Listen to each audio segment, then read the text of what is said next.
Marketing Square. Bienvenue sur Marketing Square, le rendez-vous du gros marketing. Le gros, c'est un marketing qui sort des clous, qui se réinvente, qui se renouvelle. C'est aussi un mindset qui repose sur l'envie de se dépasser, de se détacher de ses opinions une bonne fois pour toutes et d'apprendre en continu. Si tu te reconnais dans cette description, que tu sois débutant ou expert, abonne-toi.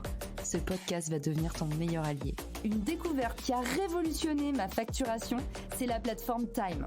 Conçue spécialement pour les entrepreneurs, Time permet de gérer facturation, acompte et avoir au même endroit, au même moment. Alors, ne perdez plus une seconde, car Time vous a préparé une offre spéciale réservée aux auditeurs du podcast. Bénéficiez de 6 mois offerts sur leur compte pro Time Business avec le code promo Marketing Square. Rendez-vous dans le lien en description de l'épisode pour en profiter. Et en attendant, je vous souhaite une bonne écoute.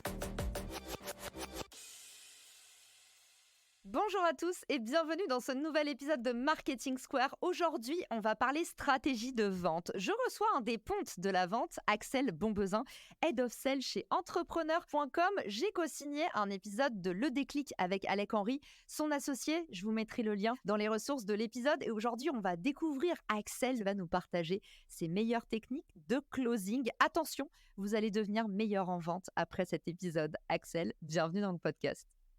Très content d'être parmi vous et faites attention, il est possible que vous fassiez closer à la fin de cet épisode, mais ça j'y peux rien, c'est dans les gènes. Mais en tout cas, j'espère que vous allez prendre un maximum de plaisir et découvrir comment vous allez pouvoir appliquer des tips activables sur la vente juste après cet épisode. C'est quoi le closing, Axel? Est-ce que tu peux nous expliquer ce mot fourche-langue? Ça intervient à quel moment? Est-ce qu'on est toujours obligé d'en passer par là et est-ce que ça fait mal?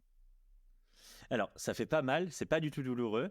Par contre, oui, effectivement, on est obligé de passer par cette étape parce qu'en fait, le closing, c'est vraiment l'étape de conversion quand on convertit un prospect en client. Maintenant, le closing, il englobe, si je peux dire, toute la partie vente, donc c'est-à-dire voilà, la partie découverte et des besoins et également la transformation du client. Ça fait pas mal du tout, justement, et quand c'est bien fait, le client ne perçoit pas qu'il vient de se faire closer alors qu'en fait, il vient de signer votre prestation et il ne s'en est même pas rendu compte. Et déjà qu'on a tendance à avoir peur de la prospection parce qu'on déteste cet exercice de devoir se vendre, de devoir potentiellement aller demander de l'attention, envoyer des relances. On a souvent l'impression que ça nous met en position basse. Et s'il y a bien un endroit dans la vente où on est mal à l'aise, c'est cette partie closing. En général, on a tendance à un peu à la mettre sous le tapis. Quand on est solopreneur, on se dit non, si le client ne revient pas vers moi, c'est qu'il n'est pas intéressé. En bref, on fait l'autruche et c'est souvent le moment au contraire où côté vente, faut mettre un peu le pied sur la pédale d'accélérateur pour pouvoir vraiment battre le fer tant qu'il est chaud et décider votre prospect au bon moment. Axel, justement, le timing est clé dans la vente. C'est quoi pour toi le bon timing pour closer ? Le bon timing, c'est vraiment quand le prospect il est intéressé, il veut comprendre un petit peu plus votre offre, votre proposition de valeur. Là, en fait, l'objectif, ça va être dans les 24-48 heures d'avoir eu l'occasion de connecter avec lui, d'échanger avec lui, de lui avoir parlé de votre offre et derrière d'avoir fait l'étape de closing. C'est vraiment important parce que si on laisse passer le momentum, d'une, vos concurrents passeront peut-être par là et de deux, lui, ça fera un peu comme un groupe choupe où d'un seul coup, il aura perdu tout intérêt et il partira sur d'autres sujets, ce qui n'est pas votre intérêt et sûrement pas le sien parce que sinon, il ne serait pas venu vers vous. Alors, faisons un peu l'anatomie d'un closing. Tu vas nous dérouler une méthode en 4 étapes qui s'adresse à la fois au B2B et au B2C. Tu vas nous donner un peu les grandes règles d'or pour pouvoir justement convertir ce prospect fortement intéressé et déjà qualifié en client. En général, il arrive d'où ce client? C'est quoi en ce moment les méthodes qui fonctionnent? Écoute, il va y avoir 2-3 méthodes, on va dire. On va avoir la méthode organique, où donc tu crées du contenu sur les réseaux sociaux et les gens cliquent par exemple sur ton lien Calendly et viennent directement vers toi. Donc ça, c'est la méthode organique. C'est ultra confortable parce que les gens viennent vers nous et en plus, il y a eu pas mal d'étapes en amont de confiance et de crédibilité qui a été créée. Et après, il va y avoir toute l'étape d'ADS, c'est-à-dire faire de la publicité, que ça soit de la publicité en ligne, pour se faire connaître, pour que les gens viennent directement vers nous et également des étapes de proactivité ou alors je vais envoyer par exemple des emails, je vais faire des campagnes de téléphone, donc du call calling, pour vraiment connecter avec des gens, faire en sorte de positionner un rendez-vous avec eux et leur parler de mon produit. Donc on a vraiment 2 étapes, l'étape proactive et l'étape passive. Je crée du contenu, les gens viennent vers moi et à l'inverse, je vais vers les gens, j'envoie des messages, j'envoie des DM, j'envoie des mails, j'appelle, je vais vers eux. Première étape, et c'est comme toute relation quand on rencontre quelqu'un pour la toute première fois, on va connecter avec la personne. C'est quoi?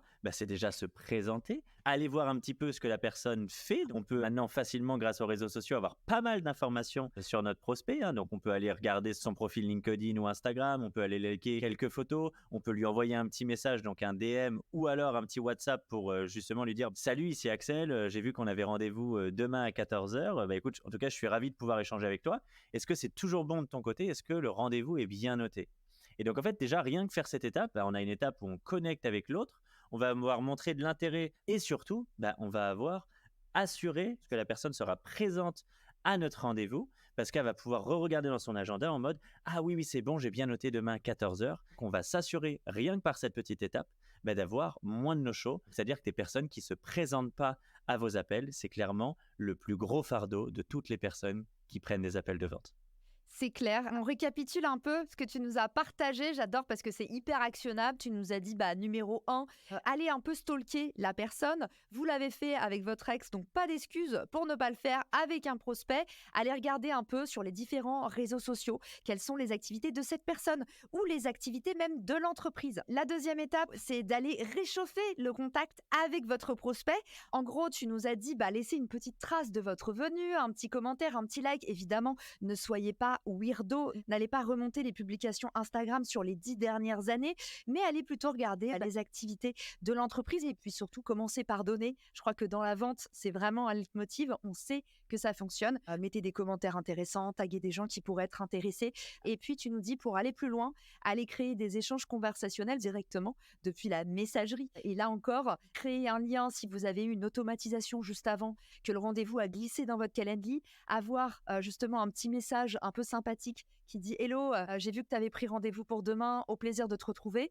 Oui, ça réduit effectivement les no-shows et puis ça te fait un contact de plus avec ton prospect et on sait que c'est aussi ça qui va créer les conditions de confiance qui permettent de mieux convertir. Une petite astuce sur les no-shows, c'est évidemment Calendly qui vous permet gratuitement, comme le sourire, d'aller mettre en place des rappels automatiques. Si vous voyez qu'il y a plein de personnes qui ne se pointent pas aux réunions, il y a plusieurs raisons.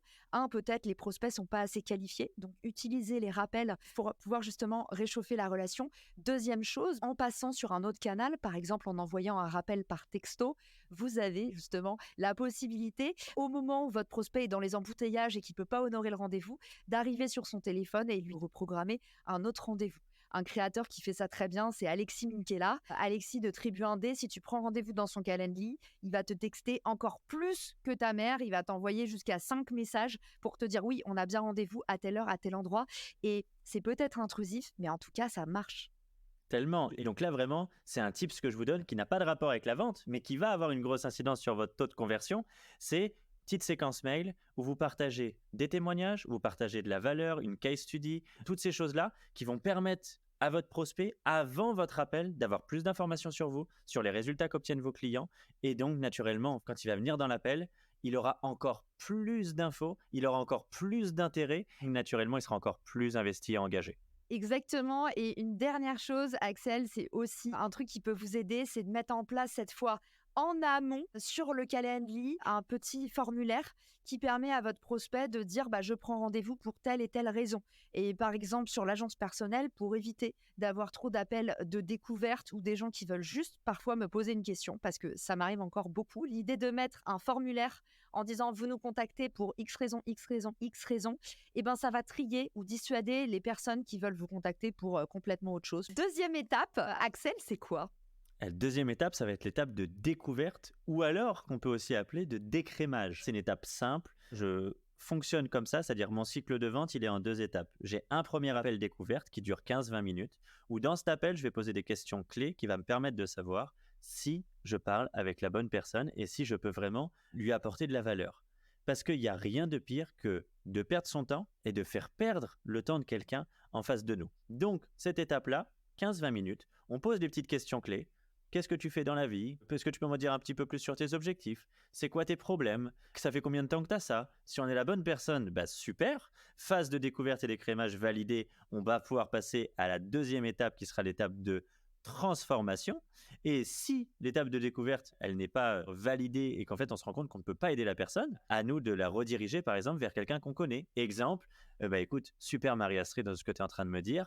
Par contre, je ne suis pas un expert en personal branding. Je t'invite par contre à contacter Caroline Mignot qui fait ça beaucoup mieux que moi. Et là, directement, la personne, ok, elle connaît le bon interlocuteur. J'ai quand même pris le temps avec elle, mais je n'ai pas investi trop de temps et trop d'énergie sur la mauvaise personne. C'est vraiment une étape de découverte et d'écrémage parce que c'est celle-ci qui vous fera gagner un précieux temps. Et n'oubliez pas, moi c'est ce que j'aime bien me dire chaque jour, j'ai le même temps dans mes journées qu'Elon Musk ou Bill Gates, mais eux sont milliardaires, donc il y a bien des choses qui font de différent que nous. Et en fait, ce qu'ils font de différent, c'est qu'ils ont une grosse priorisation de leur temps.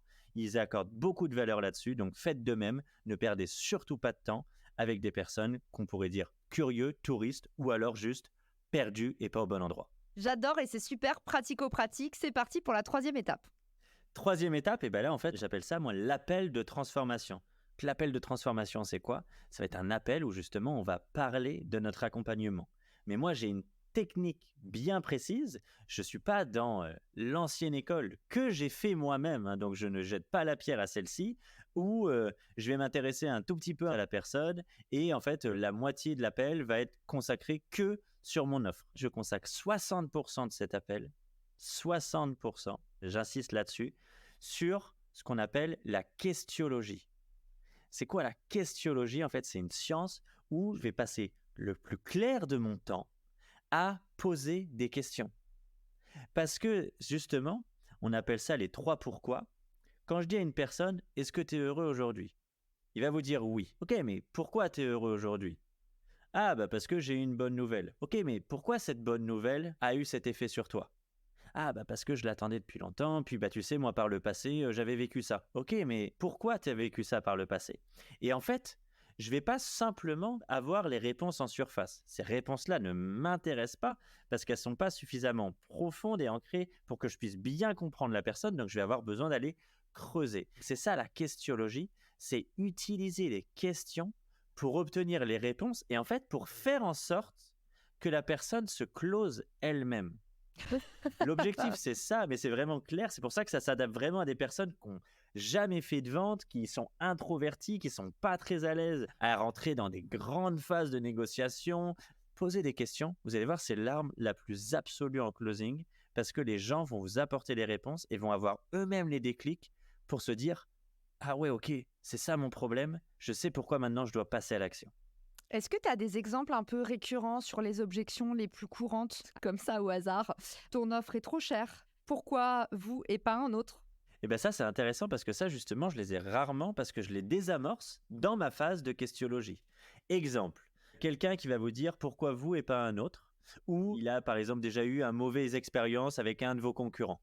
Moi, toujours, j'ai une question, c'est est-ce que tu pourrais me dire les critères que tu utilises pour sélectionner un partenaire en affaires? Donc là, il va nous lister les critères. Et donc déjà, moi, je vais savoir si par rapport à ces critères, je m'aligne ou pas à ça. Et si je vois que, par exemple, la personne, elle a été déçue par le passé d'un partenaire, et donc, en fait, qu'elle a une crainte que ça se reproduise, je vais poser les questions suivantes, en mode, OK, ça marche. Bon, c'est plus simple ce que je vais te demander avec du recul, mais maintenant que tu l'as, c'est quoi la question que tu aurais aimé poser pour éviter de te faire arnaquer par cette personne? Et en fait, elle va prendre le recul et l'information de se dire, voilà la question que j'aurais aimé poser, et je sais que si j'avais posé cette question et avec la réponse que j'aurais obtenue, je ne me serais pas fait avoir. L'avantage que ça a, c'est quand on laisse réfléchir la personne à cette question, en fait, indirectement, elle vous pose cette question. Parce qu'en fait, elle va exprimer la question qu'elle aurait aimé poser. Et moi, je vais répondre en amont, avant l'objection, à cette question. Et donc, l'objection n'existe pas. Donc vraiment, c'est ça, c'est anticiper les objections par les bonnes questions. Le c'est trop cher, on le sait en amont. On peut venir comprendre c'est quoi ce qu'elle a prévu d'investir, c'est quoi les derniers investissements qu'elle a réalisés et surtout, c'est quoi ses objectifs pour après, en fait, venir rationaliser toute cette objection. Et l'objection, bien sûr, il ne faut pas mal le prendre. Au contraire, c'est un bon indicateur. Quand il y a une objection, ça veut dire que la personne en face de vous, elle est quand même réceptive. Justement, elle a mis un pied dans le plat de votre accompagnement, de votre offre. Et donc maintenant, il va juste falloir s'assurer de lever toutes les barrières. Comme dit Jean de la Roche-Brochard, un VC émérite et bras droit de Xavier Niel, il dit en fait la négociation, la période la plus passionnante, elle commence à partir de l'objection. Donc c'est finalement là que vous devez prendre toute la passion du monde à vendre. C'est à quel point vous êtes un fin observateur ou un fin auditeur des problèmes de votre client. Mon ancien beau-père était un ponte de l'immobilier et il m'avait dit un truc qui me fait toujours rire aujourd'hui et je trouve que c'est tellement vrai. Il m'avait dit les meilleurs vendeurs sont ceux qui parlent le moins. Finalement, je m'en rends compte quand je fais des appels de vente. C'est peut-être moi parce que je pense que je suis tellement bavarde que je peux dissuader n'importe qui. Je remarque qu'au final, le peu d'exercices de vente que je fais, c'est vraiment moins je parle, plus je vends. Mais clairement, et moi, tu sais, mon père m'a répété toute mon enfance une phrase qui m'a marqué. Tu sais, Axel, on a 2 oreilles et qu'une bouche. C'est pour écouter 2 fois plus qu'on ne parle. Et clairement, c'est ce qui fait la différence dans la vente. Et d'ailleurs, il y a des super outils pour ça. Il y a des outils, par exemple, de visio comme Vowel ou Mojo qui vont permettre d'analyser à la suite d'un appel la répartition de paroles. Et moi, c'est ce que je fais avec mes closers, avec mes commerciaux. Moi, ce qui m'intéresse et là où je vais analyser un appel, c'est quand je vois que le closer, il a parlé autant que le prospect, voire plus. Ça, pour moi, c'est rédhibitoire. Il y a eu un gros problème dans l'échange. Il faut vraiment que le temps de parole, ça soit 70% le prospect qui parle et 30% vous uniquement. Et un autre bon conseil qu'on pourrait ajouter pour ceux qui nous écoutent et pour évacuer aussi cette erreur de débutant, outre le fait de moins parler que son interlocuteur, c'est commencer par écouter l'autre. Et souvent, on a des vendeurs qui se précipitent dans la démonstration de leurs produits, leurs services. Et c'est pareil, j'ai envie de dire, les meilleurs vendeurs, ils savent écouter d'abord. Et à chaque fois dans votre vie que vous avez des gros deals à faire, prenez cette habitude de d'abord commencer par écouter. Comme on dit souvent dans la vie, winner speak last. Le gagnant parle en dernier. C'est valable aussi dans la vente. Clairement. Et par rapport à ça, tu vois là où ça fait beaucoup de sens, c'est qu'on se rend compte que le gagnant, comme tu dis, il parle en dernier. Mais moi, je passe le plus clair de mon temps à rien avoir envie de vendre en fait, à être détaché de la vente. Pourquoi? Parce que tant que je comprends pas avec certitude de ce qu'a besoin l'autre et que je peux vraiment lui apporter de la valeur avec mon offre, moi je suis totalement détaché et c'est ce qui me permet justement de pouvoir établir un échange et un climat de confiance. J'ai rien à te vendre. Moi je dois vraiment comprendre ce que tu viens chercher et après potentiellement j'aurai quelque chose à vendre. Mais pour l'instant, je suis pas du tout dans une étape de vendre quelque chose et vous vous rendez compte que plus vous êtes détaché de la vente, plus vous attirez les ventes à vous. C'est vraiment un effet contradictoire, mais ça marche réellement.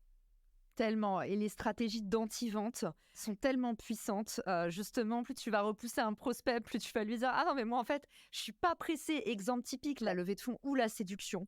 Choisissez l'image qui vous parle le plus. Bah, finalement, avoir faim, ça donne jamais trop envie. Donc, attention, effectivement, à bien temporiser son insistance et jamais renvoyer au prospect une certaine pression qui pourrait, en fait, le faire fuir. Ou alors, un peu comme dans l'immobilier, typiquement, le prospect va signer, mais comme il est à moitié convaincu, il signe pour les mauvaises raisons, il ne le sent pas, ça va se retourner contre vous. Soit il va vous planter à la dernière minute, soit il va vous ghoster, ou soit il va prendre l'offre et en fait, au final, il ne sera pas content, il va vous demander un remboursement, mais ça vous pend au nez que ça va se retourner contre vous. Clairement, et tu vois, tu as pris une analogie avec la séduction que j'aime beaucoup et qui est vraie, c'est fuis-moi, je te suis, quoi. Et c'est clairement ça. Plus on est détaché, plus nous, par contre, d'un seul coup, on va se dire, OK, vas-y, je m'investis là-dedans, quoi. Donc, ouais, clairement, c'est vraiment ça. Exactement. Si on n'est même pas à l'étape numéro 4 et déjà tu nous as donné tellement de valeur. Merci beaucoup Axel. Qu'est-ce qu'on fait du coup une fois qu'on a l'étape de connexion, l'étape d'écrémage, qu'on est passé à la phase de transformation? Qu'est-ce qui nous reste à faire? Eh ben, il va nous rester l'étape de pitch et de closing, si je peux dire. Donc, c'est ce qu'on va rassembler dans cette étape. Où là, justement, une fois qu'on a vu tout ça donc dans la partie transformation, là, on va devoir présenter notre offre. Et justement, on va s'appuyer de tous les détails qu'on aura obtenus sur notre client pour personnaliser notre offre. Notre offre, elle est personnalisable. Prenez l'exemple d'une voiture. Aujourd'hui, si tout le monde vendait une voiture avec que les caractéristiques de la voiture, bon, déjà, ça durerait 4h30 et ça serait très, très chiant. Par contre, si en fonction de ce que vous avez entendu dans l'échange, c'est... Puis vous savez, donc là, nous, aujourd'hui, on a une voiture, c'est un cabriolet. Donc ça va vous permettre justement, par rapport à ce que vous me disiez, de partir en vacances ou partir en week-end avec madame, au beau jour, profiter, avoir les cheveux dans le vent et là, avec la crinière de feu. Avec madame, t'avais pas le droit, Axel. C'est vraiment tellement un cliché du commercial avec la mallette. C'est vraiment le cliché, mais c'est important. Par contre, souvent, le commercial avec la mallette a aussi, si je peux dire, de bonnes bases. C'est parce qu'en fait, il faut personnaliser ce que vous présentez et le ramener en fait et le relier aux objectifs et aux besoins de votre prospect. Ça, c'est capital. Et en fait, après, il va se passer l'étape du closing. L'étape du closing, c'est quoi? C'est très simple. On va dire à la personne, OK, maintenant, comment tu te positionnes par rapport à mon offre? Parce qu'il y a beaucoup de personnes qui ont peur de ça et qui ne savent pas comment finir leur appel. Mais en fait, c'est très simple. Et il va bien falloir un moment que l'appel se termine. Donc, posez la question à la personne de « Ok, bah écoute, qu'est-ce que tu en penses de mon offre? Et à partir de là, comment souhaites-tu procéder ?» Et vous allez vous rendre compte que rien qu'avec cette phrase, ça change totalement et vous allez avoir des gens qui vont vous dire « Ok, bah let's go !» Alors que j'ai vu plein de commerciaux, pas savoir quoi dire, puis bon bah écoute, moi ce que je te propose, je vais t'envoyer un mail récap à la suite de notre échange, et puis bah on peut se reparler la semaine prochaine. Non, change juste de phrase, enlève-toi cette croyance. Lors d'un appel, la personne, si vous avez respecté toutes les phases, vous avez bien connecté, vous avez bien compris ses besoins, vous avez la bonne proposition de valeur au bon moment, et que vous respectez le momentum qu'on a parlé au tout début avec Caroline, ok, bah elle est en capacité de vous dire oui ou non. Et ça vaut aussi bien dans le B2C que dans le B2B. Hein. C'est pas grave que vous ayez une offre à 200 ou 300 euros ou aussi bien une offre à 15 ou 30 000. Hein. À la fin de cet appel, la personne, elle est en capacité de vous dire oui ou non. Et c'est ça qu'on va venir chercher. C'est sur l'étape de closing, on va venir chercher un oui ou un non. On va pas chercher un peut-être parce que le peut-être va nous induire en erreur, va nous emmener dans un cycle décisionnel super long. Et non, nous, on veut qu'elle puisse se positionner. Donc, ça sera oui, ça sera non. Et peut-être qu'il y aura des objections, et ce sera le moment de les traiter. Et donc, justement, de venir comprendre derrière ces objections, qu'est-ce qui se cache, qu'est-ce que vous n'avez pas encore traité et soulevé avec votre prospect, et donc d'être en capacité d'y répondre. On a parlé beaucoup de timing et tu m'as fait tellement sourire quand tu as parlé de ces commerciaux qui n'arrivaient pas à terminer les appels. J'ai un bon copain, Fabien, qui pouvait passer des heures en entretien de vente parce qu'il savait pas du tout comment finir, à quel moment fallait balancer la prise de décision. Et du coup, il finissait toujours un peu mollement par faire peur aux prospects en disant bon bah on se recontacte, et en fait il y a rien de pire que l'incertitude. En général, on récolte ce qu'on sème et c'est valable aussi dans la vente. C'est quoi, selon toi, la bonne durée de ces appels de closing? C'est quoi ta religion, toi, là-dessus? Je vais dire qu'il n'y a pas d'école, il n'y a pas de timing prédéfini parce que tout va dépendre aussi de ce que vous vendez. Bien sûr qu'un appel, exemple, pour une offre à 250 euros, où on est engagé de la même manière, ça ne change pas, c'est sûr et certain, mais on ne va pas y investir le même temps. Moi, j'estime qu'un bon appel, par rapport à ce que j'ai pu moi analyser et ce que j'ai pu faire également, j'ai vendu des offres vers les 1 000 euros et actuellement je vends des programmes à 48 000, donc il y a un gros gap. Pour autant, le délai que j'aime, ça va être entre 1 heure et 1 heure et quart. Quand vous êtes dans 1 heure, 1 heure et quart, vous êtes sur un timing pour moi qui est parfait pour respecter le flow. Et le flow, c'est quoi? C'est cet état un peu de grâce où tout se déroule sans accroc. C'est ni trop long ni trop court. On a eu le temps de dérouler un petit peu entrée, plat, dessert comme au restaurant. On a eu le temps de prendre un digestif. On a eu le temps d'apprécier. On a même eu le temps de prendre un café à la fin. Et il n'y a pas eu ce truc de on a attendu entre les plats. C'était long, c'était chiant et on n'a qu'une envie au final, c'est de rentrer. On a mal à la tête. Non. Au final, on a passé un super bon moment. C'était ultra agréable. On n'a pas vu le temps passer. Et justement, on arrive sur bon, bah alors on fait quoi? On y va ou pas? Et la personne vous dit oui, et on envoie un contrat et let's go. Et je pense honnêtement, Axel, qu'avec toutes les billes que tu nous as données aujourd'hui, on a 2 fois plus la motive qu'avant de faire des bonnes réunions de closing. Est-ce que tu as un peu des phrases magiques pour aider ceux qui voudraient se lancer à mieux performer? Alors, des phrases magiques, je ne sais pas, mais en tout cas, des mots qu'on pourrait bannir, c'est par exemple « je pense ». Rien que ça, c'est rédhibitoire, parce que quand quelqu'un vous émet un problème et que vous dites « bah ouais, écoute, je pense qu'on peut le résoudre », bon, donc ça fait vraiment le truc de « ah oui, ok, donc je parle vraiment pas avec un professionnel, il n'a pas de certitude vraiment sur le fait qu'il peut m'aider ». Donc ça serait vraiment le premier mot à bannir. Et le deuxième mot, qui est contradictoire, mais bon déjà, n'arrivez jamais en retard à un rendez-vous. Vraiment, on a 30 secondes pour faire bonne impression, et si on arrive déjà sur un retard, c'est pas bon. mais on peut avoir prévenu en amont, la vie est faite d'aléas et ce n'est pas grave. Par contre, le mot que vous devez enlever de votre bouche, c'est « je suis désolé ». Ne dites pas au début d'un rendez-vous « écoute, je suis désolé pour le retard, merci d'avoir patienté ». Non, dites plutôt à la personne en arrivant à un rendez-vous et si vous avez quelques minutes de retard, c'est « salut Caroline, bah écoute, merci d'avoir patienté ». Et d'un seul coup, ça change totalement la dynamique en fait. On passe d'un « je suis une victime » à « je suis désolé » à « merci d'avoir patienté ». Ça change totalement le discours et le body language. D'ailleurs, la dernière chose que j'aimerais dire là-dessus, le cerveau ne comprend pas la négation. Donc, ne surtout pas utiliser la négation quand vous parlez avec quelqu'un, mais être plutôt dans quelque chose d'affirmatif, de positif. Exemple, ne t'inquiète pas. Notre cerveau entend inquiète. Donc, utilisez plutôt le sois rassuré plutôt que ne t'inquiète pas. Même si par contre, je vous incite pas à utiliser ce genre de choses parce que quand quelqu'un vous dit fais-moi confiance, bon, on fait tout sauf lui faire confiance en fait. En tout cas, ce que tu dis sur la négation et l'effet boomerang de la négation, c'est très vrai dans une négociation. Et souvent, je peux te dire que j'ai le non automatique et j'ai beaucoup bossé ce truc-là parce que quand tu dis non à quelqu'un, tu crées une opposition, tu lâches un froid, tu lâches un blanc, tu crées une distance entre toi et l'autre.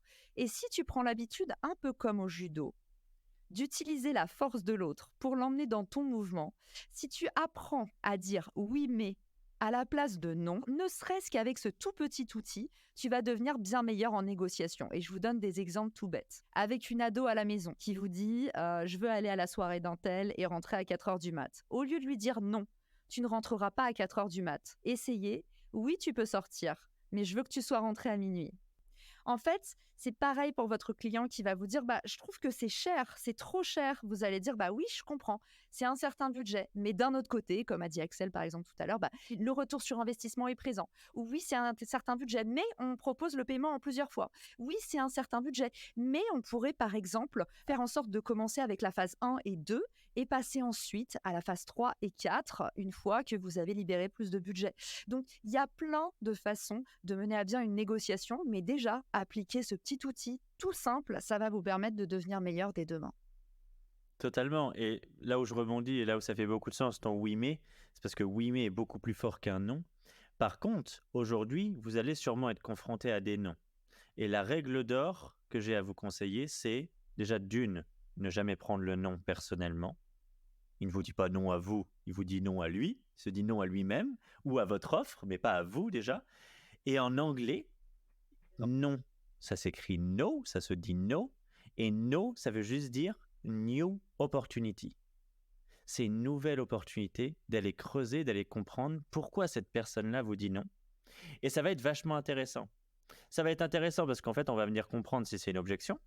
Ou alors, ça va être vachement bien pour vous en mode « Ok, pourquoi il me dit non à moi et oui à mon concurrent ?» Donc, ça va vous remettre en question sur est-ce que vous êtes suffisamment bon en vente ou est-ce que votre produit est suffisamment bon ou alors est-ce qu'il y avait des éléments que vous auriez dû mettre en amont, que ce soit du marketing, de la communication, qui auraient fait que la balance se serait inversée et soit passée d'un non à un yes. J'adore. Axel, pour clôturer cette méthode, j'ai ouï dire que tu avais un filtre anti-bullshit. Qu'est-ce que c'est que ça? Et ouais, un filtre anti-bullshit, en fait, c'est se dire que dans tous les cas, les humains se racontent beaucoup d'histoires. Ils veulent toujours faire paraître la situation plus belle qu'elle ne l'est, ou alors ils veulent pas se regarder dans un miroir et voir la réalité en face. Et en fait, moi, j'ai développé un filtre anti-bullshit où je n'autorise pas les gens à me raconter une connerie. C'est-à-dire que je vais leur dire « T'es pas sérieux, tu te rends compte là de ce que tu es en train de me dire ou tu comprends bien que je suis pas en train de te croire. » Et je prends souvent l'exemple d'un enfant qui aurait mangé plein de chocolat, qu'en aurait plein autour de la bouche, vous arrivez face à lui et tu lui dis « T'as mangé le chocolat ?» Et il dit « Non, je n'ai pas mangé de chocolat » alors qu'il en a plein autour de la bouche. Là, en fait, votre rôle en tant qu'adulte, c'est pas grave qu'il ait mangé du chocolat, mais par contre, c'est de lui faire prendre conscience de si, dis-moi la vérité, tu vois bien que tu peux pas me mentir, ça se voit, c'est comme le nez au milieu de la figure en fait. Justement, moi j'estime que c'est de la bienveillance de faire ça, c'est écoute, cette fois-ci, les autres le font peut-être, mais moi je vais pas t'autoriser à me raconter des salades. Pourquoi ? Parce que c'est pas bénéfique pour toi et t'en as pas besoin aujourd'hui. Donc vraiment, dis-moi la vérité, qu'est-ce que tu veux vraiment faire ? Et là, en fait, on se rend compte que les gens, ils sont désarmés, mais que par contre, ils vont pour une fois s'autoriser à dire des choses qu'ils n'ont pas dit par le passé. Et c'est ce qui fera justement derrière qu'on va plus loin dans l'échange, qu'on peut encore plus connecter votre proposition de valeur à leurs besoins et donc derrière les accompagner et les aider. Est-ce que tu penses qu'on peut rattraper quelqu'un qui nous a dit non? Imaginons qu'on arrive à la fin du closing et le client, il te dit que en fait, pour une très bonne raison, il va pas passer à l'achat. Typiquement, dans 90% des cas, c'est très intéressant, mais il faut que je vois avec la personne en charge des budgets. Ce sera dans tous les cas pour l'année prochaine. Technique de ghost fréquente. Est-ce que tu mets en place un plan de relance comme les gouvernements ou pas? Ouais, bien sûr, carrément. Alors, je sais pas si c'est comme les gouvernements, mais en tout cas, c'est vraiment quelque chose de massif. Comme je te le disais auparavant, pour moi, un non, c'est new opportunity. Donc, c'est, OK, il y a une porte qui est fermée, mais il reste une porte ouverte. Donc, je vais aller enfoncer la porte ouverte. Il n'y a pas de souci. Et généralement, ce sont les meilleures clauses. C'est quand la personne au début vous dit non et que derrière, vous le transformez en oui. Le dernier en date que j'ai en tête, c'est une personne qui m'a dit faut que j'en parle à ma femme. OK, ça marche, mais aujourd'hui, si on déconnecte ta femme de l'équation, est-ce qu'elle a tous les tenants et les aboutissants de notre appel? Oui, non. Est-ce que elle te soutient dans ton projet? Non, pas beaucoup, elle n'est pas en adéquation totale avec ce que je fais. Ok, d'accord. Donc en fait, tu as demandé un conseil à une personne, mais est-ce que c'était la bonne personne pour à qui poser ce conseil? Et en fait, la réponse à la fin, c'est non, et le non se transforme en oui. Je prends toujours l'exemple. Si aujourd'hui, tu t'apprêtes à te marier avec ta compagne ou avec ton compagnon, est-ce que tu vas vraiment aller demander un conseil à la personne qui a divorcé 4 fois? Non. D'ailleurs, on fera un petit épisode dans Marketing Square sur la stratégie du Yes Man. Si ça vous intéresse, n'oubliez pas de vous abonner au podcast pour progresser en vente sans vous en rendre compte. Vous connectez avec Axel, que j'ai eu la chance d'avoir pour invité aujourd'hui et qui crée plein de contenus hyper intéressants sur la vente. Axel, dis-nous justement où est-ce qu'on peut t'envoyer le courrier du cœur, le courrier des fans après cet épisode de Marketing Square. Eh bien, écoute, après cet épisode, moi, là où je suis le plus réactif, ça sera sur LinkedIn. Vous pouvez m'envoyer un message avec grand plaisir. Et justement, là-bas, vous allez retrouver encore plus de tips et d'astuces. Mais déjà, ce podcast, je sais que là, on a envoyé pas mal de petites pépites sur le closing. Et donc, faites-en bon usage parce que vous allez voir votre taux de conversion exploser. Merci Axel, merci à tous pour votre écoute. On attend vos retours avec impatience et venez nous faire un coucou sous le post LinkedIn si vous avez des questions ou si vous voulez tout simplement congratuler Axel. Merci à tous et à bientôt dans un prochain épisode. Ciao! Si cet épisode te plaît, tu peux le partager en me taguant ou lui laisser 5 étoiles sur Apple Podcast. Marketing Square.